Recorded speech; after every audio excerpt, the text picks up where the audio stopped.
Welcome back into the Cross Chop Podcast. That is John Owning of PFF. I am Nick Harris of the Fort Worth Star Telegram.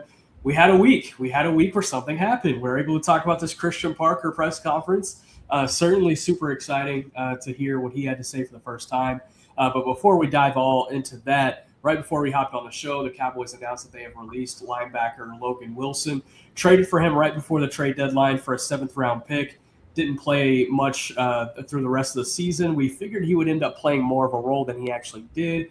And even in Week 16 against that's Week 17 against the Commanders, he didn't play one snap. So a lot to work through at the linebacker position. And now Logan Wilson is added to that list as well. Yep, he's bad. The end. That's all that I have. He was not going to be the savior for the Cowboys when they traded for him, and he proved to not be the savior, whether the snap played or not.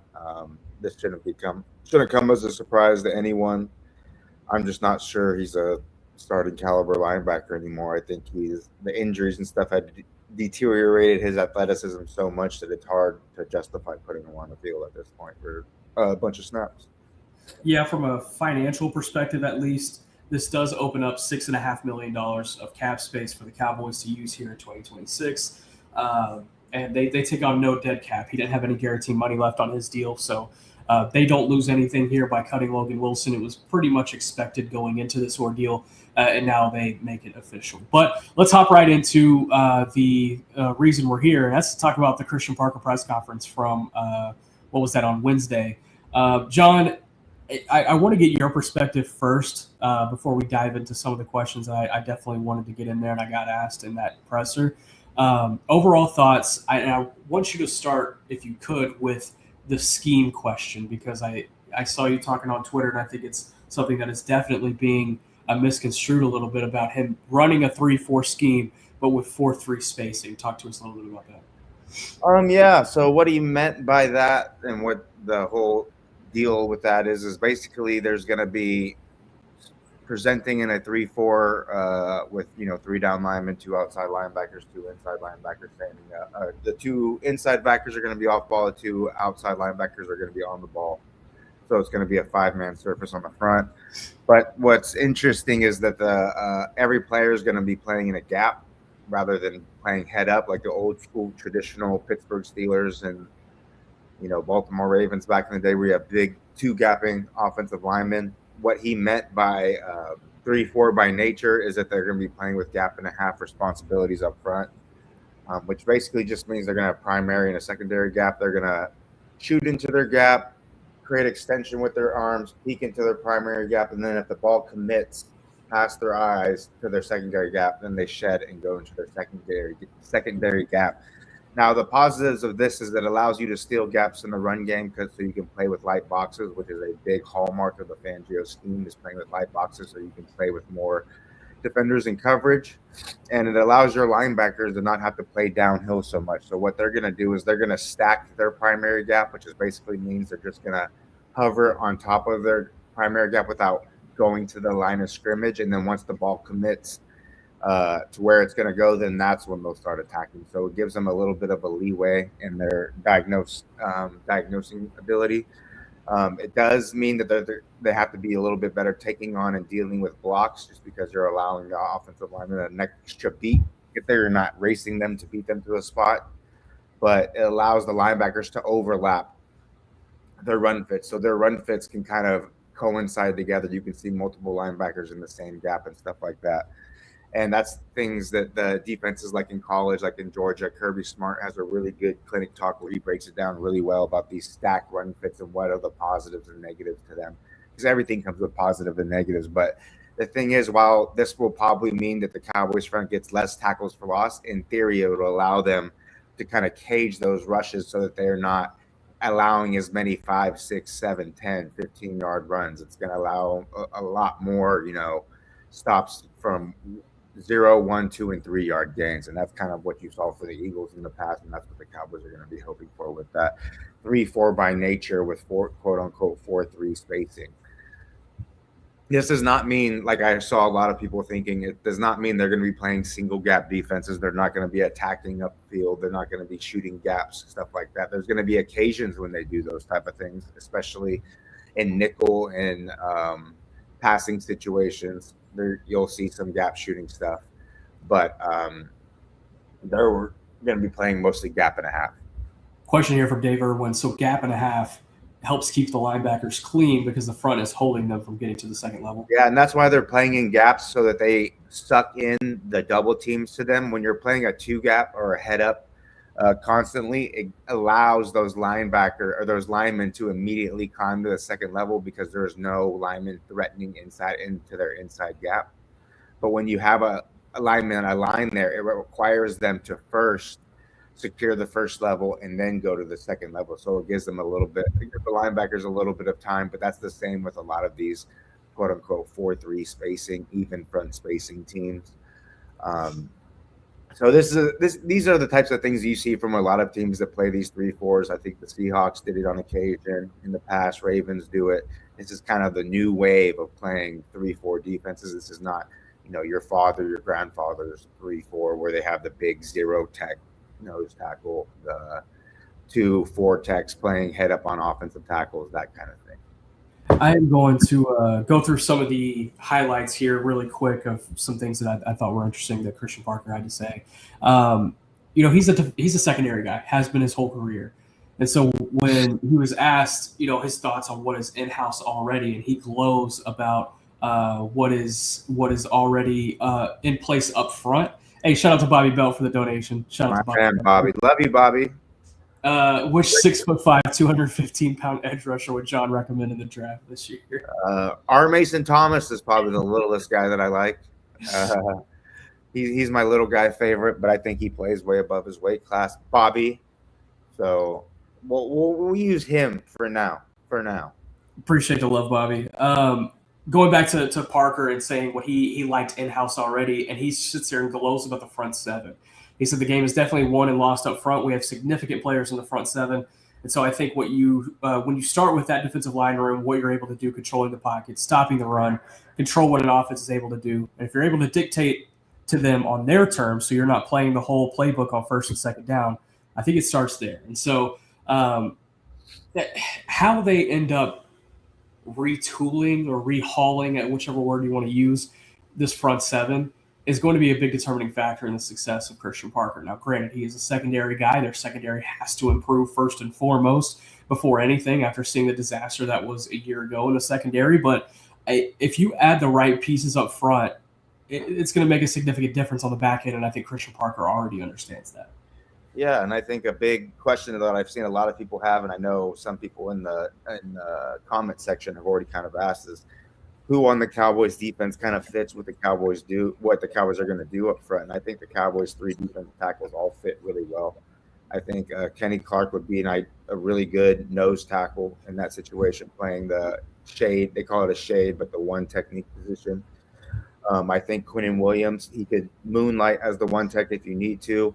I think he'll primarily be playing in that Jalen Carter role as the 3 technique.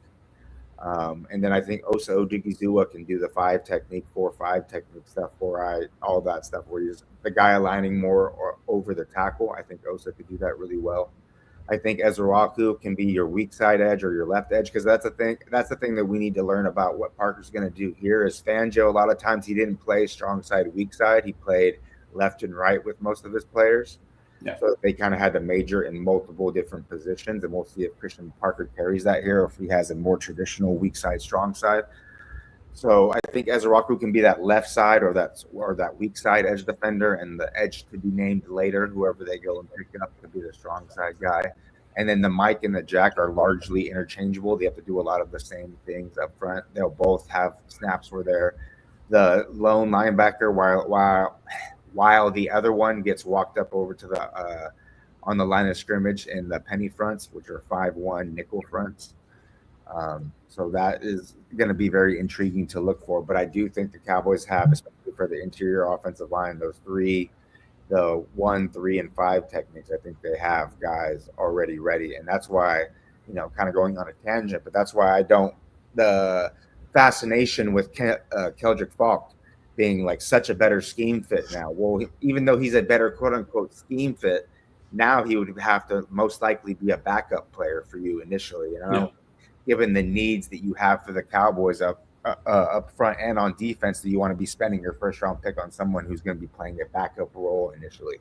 So I don't really see the value in taking someone like him in the first round, especially because, one, I don't think he's a first round player, but two, I don't think he brings the value that would warrant, even if he was a first round player. I don't think the position that he would play in this defense is really value given what the Cowboys already have on the depth chart.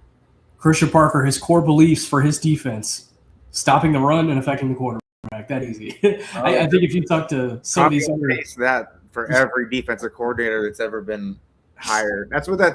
Those are the things that make me hilarious, that always make me laugh about defensive coordinator hires. And every fan base does this. This is not just the Cowboys, so I'm not picking on you. But they'll quote that in a little video and be like, "See, this is the guy. This is so impressive. This is a new way to play defense. He's going to stop the run. Yeah. He wants to get after the pass. He wants the guys to hustle hard. All of that. He wants to tackle hard. Yeah." And it's like, oh, wow, like every single other person that's ever coached defense on the history. It's just a generic, answer that everybody gives. I do think it is notable, though, in the sense that he is a secondary guy and that this is mostly one up front. It's not, hey, we got to create turnovers and get on the ball. It's stopping the run and affecting the quarterback. And you would think that he would have a background of somebody who's coached more up front rather than in the secondary. And I bring up both of these points, this and the previous one, to mention that, yeah, Christian Parker's coming into this outfit with a heavy secondary experience. But the thing that impressed me the most was how much he talked about the game up front. And he's not just going to rely that upon Scott Simons, the inside linebackers coach, or Marcus Dixon, the defensive line coach. We'll get into the staff here in a second.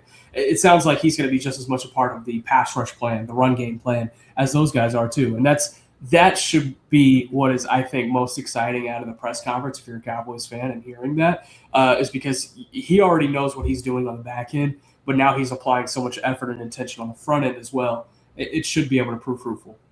Yeah, and I think that kind of coincides with a lot of the things we heard from people that worked with him or worked for him or played for him, is that he has such an all-around knowledge of the game. Just because he was a secondary coach, he always knew how it tied in with the fronts. And that makes sense, because that's the thing about these type of schemes, is everything you do up front affects the secondary and vice versa. So they have to be intertwined together no matter what you're doing. If you move over somebody on a gap, that affects what you're going to do in coverage, because it affects how they're going to fit the run and these different types of alignments and everything. So it doesn't surprise me given what we heard coming into this press conference, but it was great to see it confirmed by him and his ability to confidently talk about those aspects of playing defense in the NFL. The last thing that I want to hit on here before we move on to the staff overall, he was asked how he plans to use Quentin Williams, Osa Igizua, and Kenny Clark. And, when you hear about, Kenny Clark's contract situation and if there's a potential that he's not even back next year, I think this quote should excite you. I think you have different ways of doing that. 5 down is one of them. There are some different 4 down structures you can do with that as well. There's 6 down presentations you can do with that. So like I said earlier, the defensive line and then winning the game up front is significant. How we can change the math and get our best players on the field will always be part of what we do. And obviously, right? And, if you look at what Philadelphia has been able to do with all of their talented defensive tackles and what they do on early downs with those guys, I think you could possibly see a blueprint for what it could be in Dallas early on with Christian Parker. And getting those 3 guys on the field with some athletic outside linebackers, quote unquote, then I think you would have a game plan for success there, no doubt, on early downs at least. Yeah, 100%. All this really is, from a personnel standpoint, differently from last year, is you're adding a defensive tackle and you're taking off a linebacker. Given the Cowboys personnel up front, is anybody opposed to doing something like that? I think that is the best allocation of the current resources they have on the defensive roster. Taking out the linebacker, which is arguably the weakest position that you have, off-ball linebacker. Obviously, the edge defenders are going to be quote-unquote linebackers, but they're outside linebackers, edge defenders. I consider them more line of scrimmage players. Yeah. So doing that, I think, is just the best way to maximize and optimize the talent that the Cowboys have and probably will have on the defensive side of the ball this year. I think it is really smart, and it is really great that Shoddy in particular was able to identify that and really pursue that with a guy like Christian Parker, a guy who's going to optimize the great talent you have. Because not the worst thing, but a bad thing would be having these three extremely talented players up front, but you're not maximizing them by getting them all on the field at the same time with this. Yeah. Or in the Eberflus system, putting them all on the field at the wrong times. Yeah, exactly. And seeing that those 5-man or 5-down structures that he had last year, giving up nearly 7 yards per play. And so it's definitely figuring out what that looks like. Let's move on to the staff that Christian Parker has built, and it is finalized here as we move into Combine Week next week. We'll start with the defensive pass game coordinator and DB's coach Derek Ansley, comes from the Green Bay Packers. Assistant defensive line coach Dimitri Brim comes from the University of Central Florida. Assistant linebackers coach J.J. Clark. He is the lone retention from last year's defensive staff. He was previously the defensive coordinator at UTEP. Last year, he was kind of an overall defensive assistant. Now he's going to work with the linebackers. Marcus Dixon comes from the Minnesota Vikings, defensive line coach, has history with Christian Parker. They both spent time in Denver. Going to Robert Muschamp, assistant secondary coach, has spent time at a lot of SEC programs, Tennessee, Georgia. He played at Auburn, but most recently was a defensive assistant for the Los Angeles Chargers. Secondary coach Ryan Smith comes from the Arizona Cardinals. He was the cornerbacks coach there last year. Scott Simons, Hurst, Texas native, went to Fort Worth Christian and has spent the last 4 seasons as a defensive coordinator at SMU. And then outside linebackers coach Chigera Uzo-Doribe has spent time at TCU, SMU, and most recently the last 3 seasons at Georgia, where he's been a key part of their pass rush plan and developing under Kirby Smart. And he was viewed as a guy who was a coordinator either this year or next year. He didn't get the opportunity this year in the college cycle, so he makes the jump to the NFL. You're starting to see that with some of these college guys. We saw it last year on the offensive staff. Now we see it on the defensive staff. There are so many really exciting hires here, but I think it starts with Simons and Uzo-Doribe because of the experience that they bring from the college level. Yeah, I totally agree.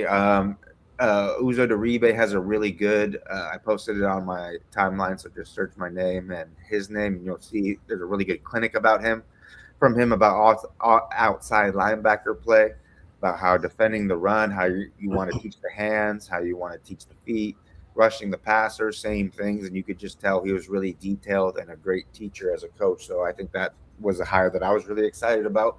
I know it's a little bit of old news now because he was one of the first people hired, but I'm really excited about Ryan Smith and the things that I've heard about the things that he does from a cornerback coaching perspective and an overall secondary. I think he's someone who could be a value add over the guys that the Cowboys had last year. So I'm really excited there. Marcus Dixon, I've heard really good things about him and his ability to teach those gap and a half style schemes and stuff. So I think that he will be great there. I know Derek Ansley, that's a very big pickup.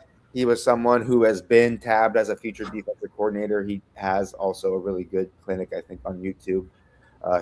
He came predominantly from the Saban coaching tree, so the little bit of the terminology is going to be different than what he used there, than what's going to be here, but a lot of the concepts are very, very similar. So I think that he's someone who's going to be a very valuable add to the secondary. He's going to, in my opinion, he's going to kind of take over Christian Parker's kind of like quote unquote role with the secondary, where he's looking over everything, making sure the coverage is high into the front, those type of things. While Christian Parker has more of a macro view of the entire defensive unit. So I'm really excited about those hires specifically. Not to say that the other hires aren't great. I just personally don't know as much about those guys. I've heard great things about Scott Simons, Robert Muschamp, obviously growing up in a football family, been getting rave reviews for his work as a GA and stuff, and his ability to work up through the coaching ladder. I don't know much about Brim or J.J. Clark, but I'm sure going off of everybody else that hires, they have they come well recommended, I'm sure.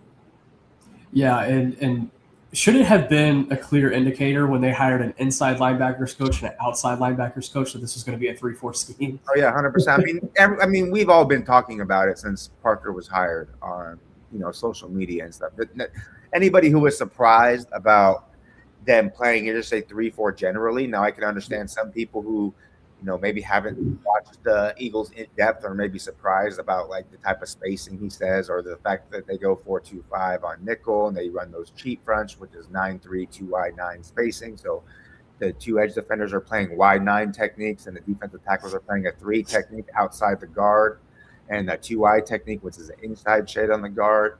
That's going to be a front that you're going to see very, very commonly with the Cowboys defense, I believe, in Christian Parker, and they use that front to stem to different fronts a lot. They give a lot of pre-snap, post-snap movement to really mess with the opposing offensive blocking schemes. So I really like the theory behind how the Cowboys are going to play this defense. And if anybody remembers, us talking about the Cowboys defense last year, or Eberflus, even going in when he was hired, I wasn't one of these people who was saying like, oh, he could be good, blah, blah, blah, blah.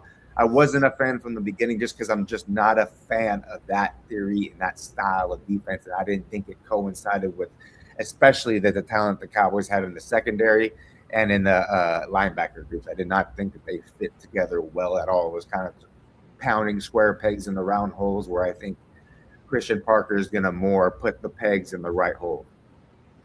Before we move on to these free agency and draft fits, I'm going to throw out one more quote from Christian Parker, because as we talk about these free agency and draft fits, I kind of want it to be under the scope of this one position, because I think this one position is going to be super crucial in determining how successful Christian Parker's defense is. I asked him toward the end of the presser, I said, how important is the nickel in your defense? He says, very important. That guy, he's a corner sometimes, he's a safety sometimes, he's a backer sometimes. He's a defensive end when he's blitzing. You want to have a guy who has natural instincts and ability to feel the game and play football. He's usually a guy who, if you're playing football on a Saturday afternoon in the neighborhood, he's your first-round draft pick just because he feels the game naturally. That's definitely an important guy to a good defense. So as we head into these free agency fits here, I'm going to throw 3 names at you that are free agents, at least at the nickel corner spot, and then you can kind of expand the conversation from there as you see fit. Alontae Taylor, who is going to be a free agent from the New Orleans Saints. Roger McCreary, who's going to be a free agent coming out of the Los Angeles Rams. And then D. Alford, free agent coming out of the Atlanta Falcons. I always talked pre-show. You don't have a ton of stuff on or specific stuff on these guys.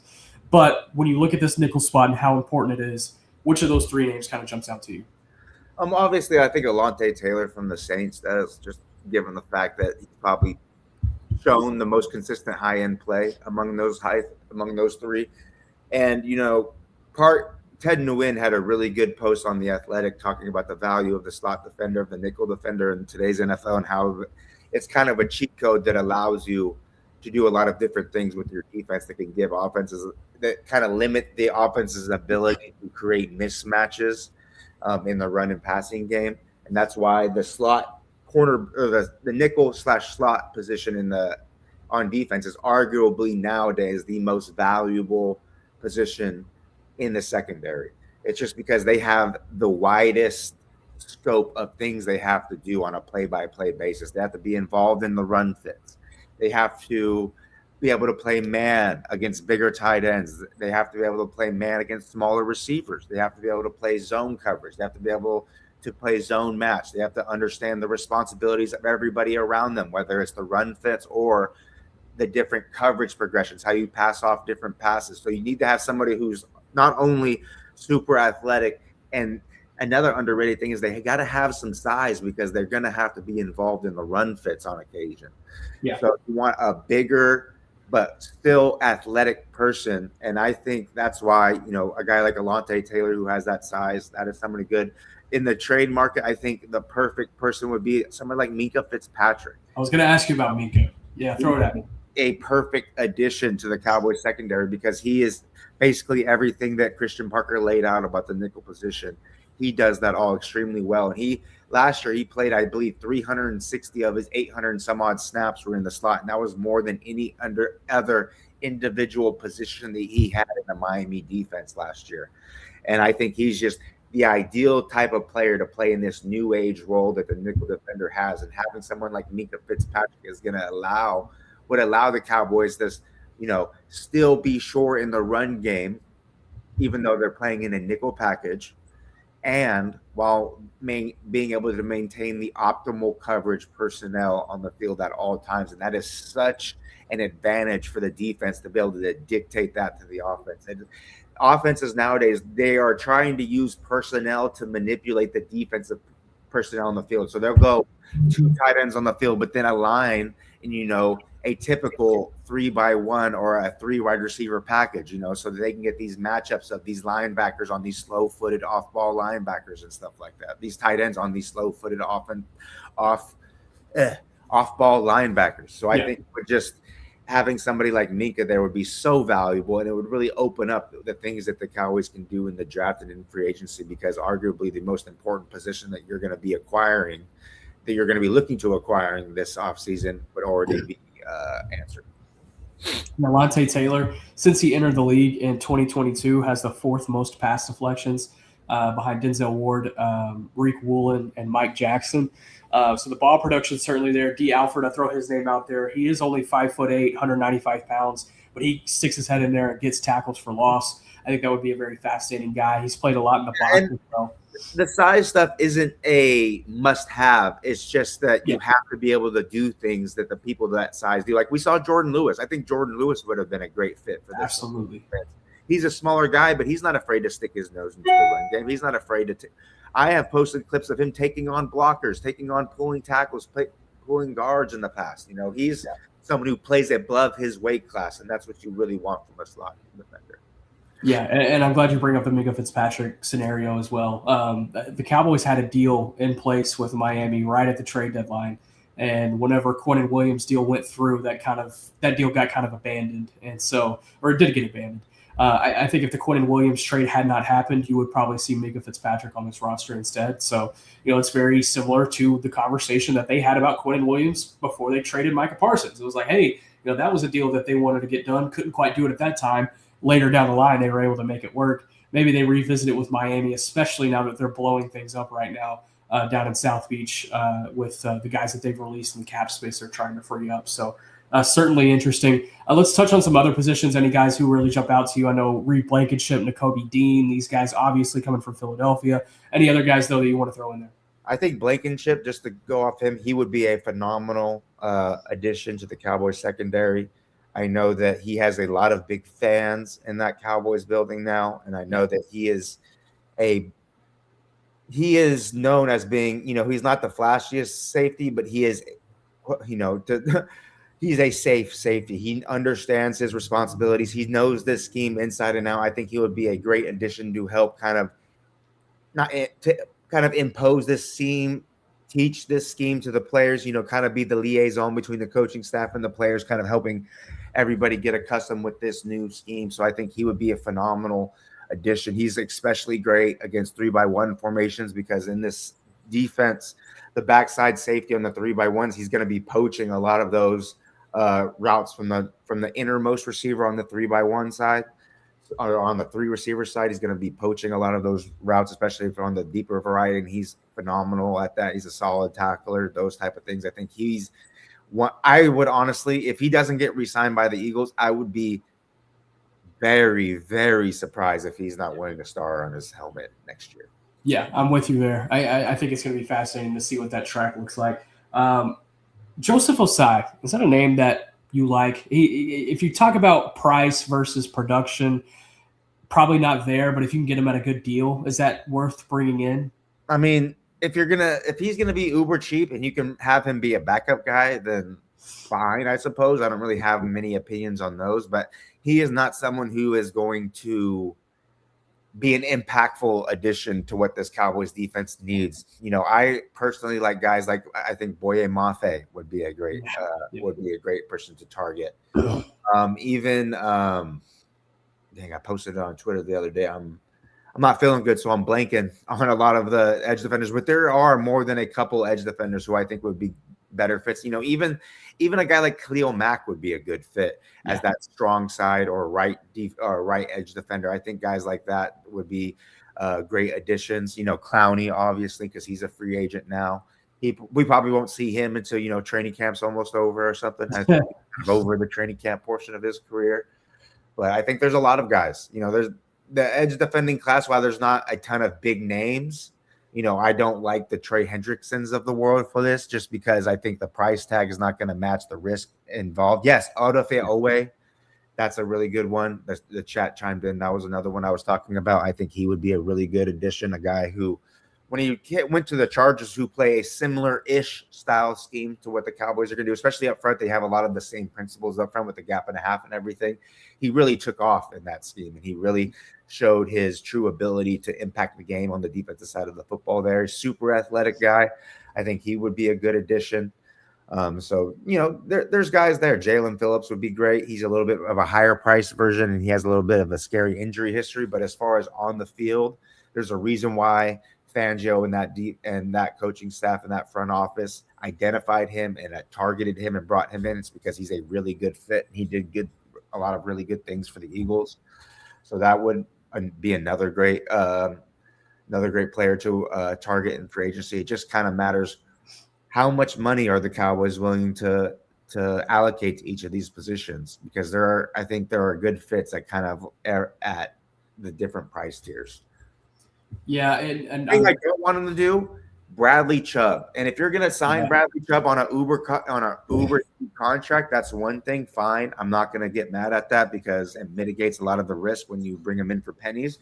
But if you're bringing him in thinking he is going to be that starting strong side right edge and he's going to be an impact player, I just don't see it. Go watch his film last year. It wasn't very good. His best performance was against the Tampa Bay Buccaneers, where he was going against a UDFA offensive tackle, and one of his best plays was a play where Baker Mayfield ran straight into him. I was watching his film, and I was just completely unconvinced that he's the person the Cowboys should be targeting in agency. Now, like I said, if he's going to become uber-duper cheap, fine. I'd bring him in, let him be depth.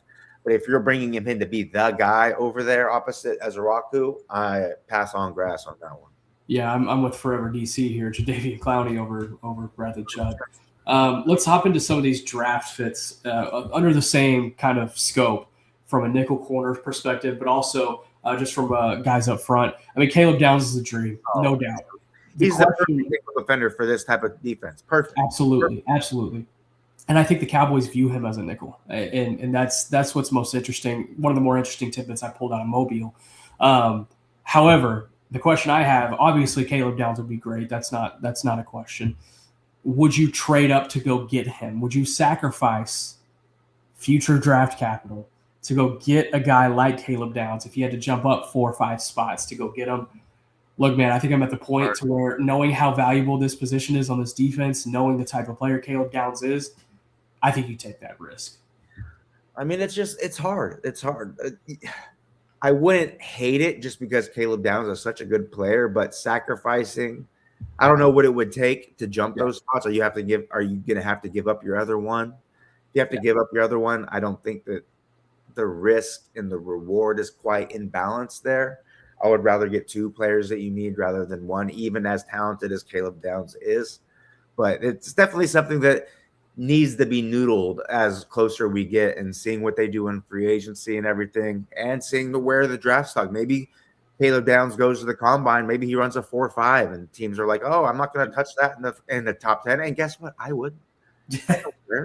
Run a 4.5, Caleb. Fall to us at 12. I would be extremely ecstatic if that happened.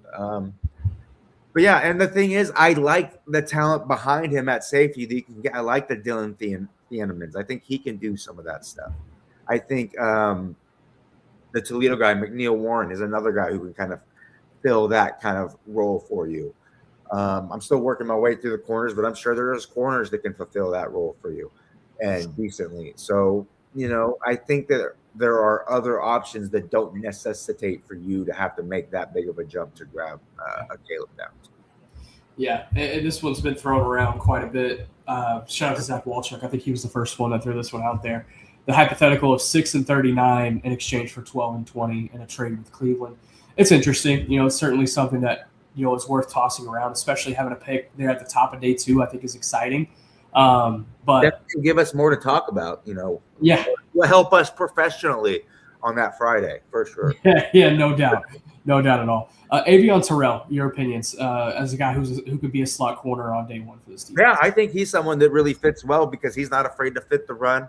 He can play zone. He can play zone match. He can play man match. He can do kind of all of those little things. He's feisty. He has the game play style. He kind of reminds me a little bit of the Eagles slot corner that I'm. Yeah. So I think that it would be that's someone who would be a very good option, I think, and I think that's someone who we should wrap our heads around. The Cowboys could be potentially targeting with that like 20th overall pick for sure. All right, let's dive into some of these questions. We got some good ones so far. We're going to start with Smalls HD saying, who on the roster is ideal for the scheme already? Yes. I think Savone Revel was a guy who jumped out in my mind, at least, just because they're going to be able to play him more to his strengths moving forward. And if the ball is coming out quicker with a better pass rush, with a better up front, obviously they're going to have to build around that. But that was a guy that kind of jumped to mind for me. Yeah, and I think the great thing about this defense is how modular it is and how it can kind of they can mold it to fit the skill sets of the players on defense. So I think most of the guys that are still available, quote unquote, are fits for this defense. I think they can all do it. I would say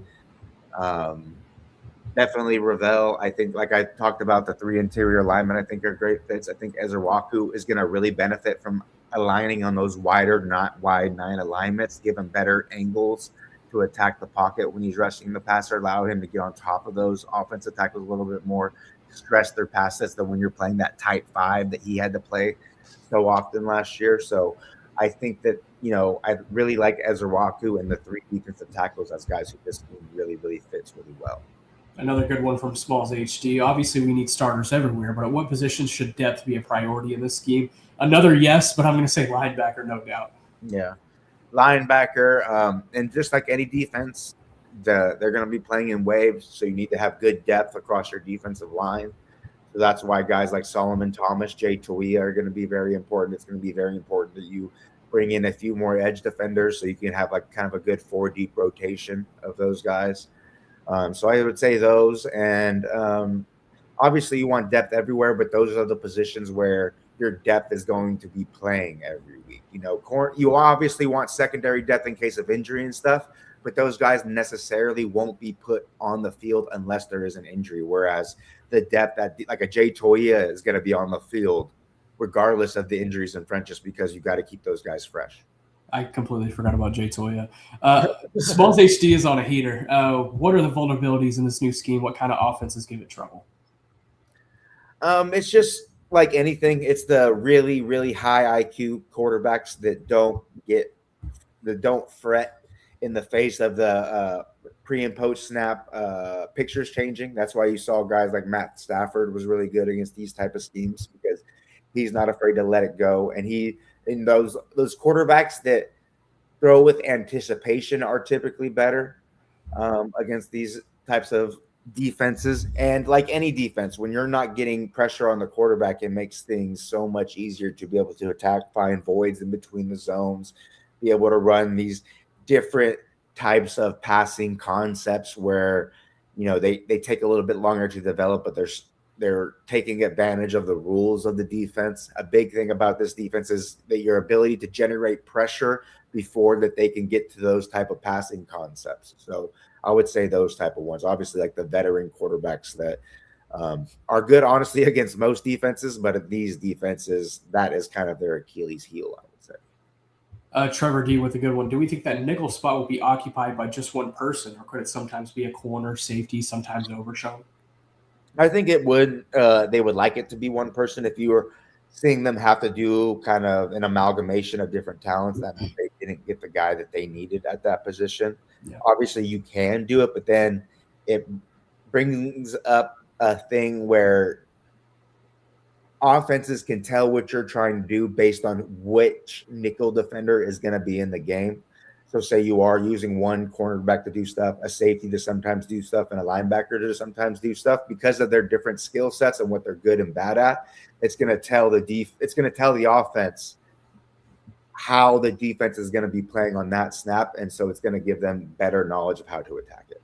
Yeah, you saw Reed Blankenship play a handful of snaps at slot last year. Andrew Makuba, same thing. So, is it going to be married to just one person? Probably not, but that one person is going to have those responsibilities for the large.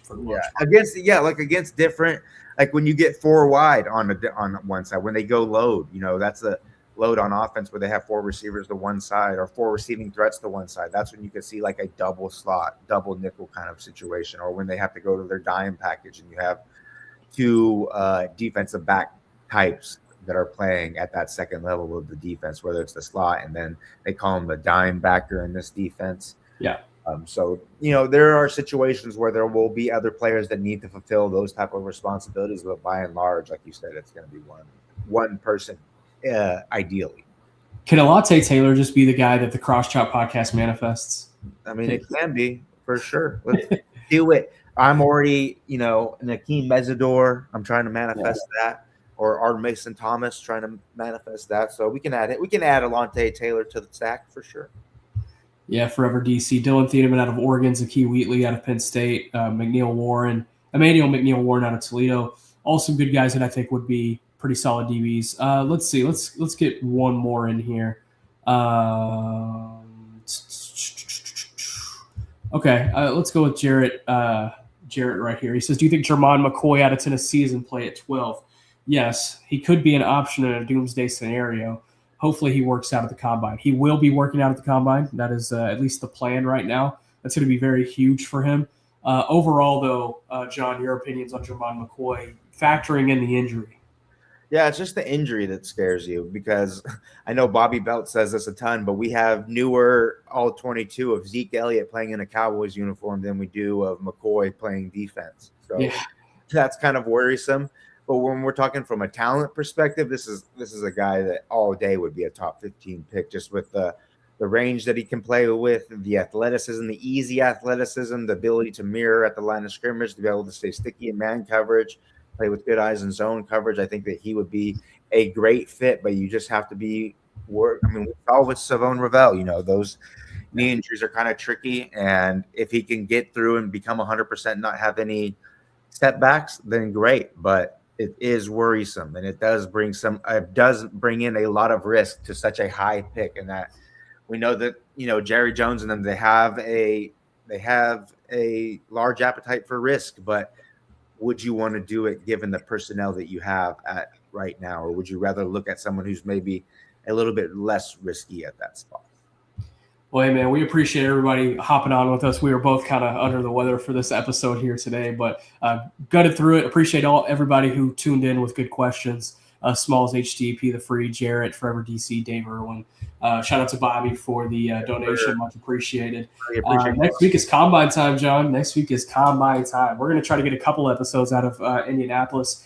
I will be on the ground in Indy. Hopefully we'll have some good stuff out there.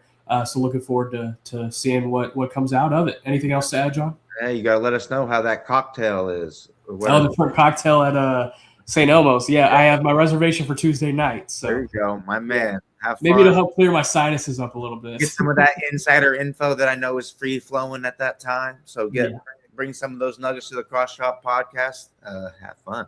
Absolutely. Well, we hope to see everybody here again next week. For John, shout out to Caden for putting this all together behind the scenes. I'm Nick, and we'll see you next time here on the Cross Shop podcast.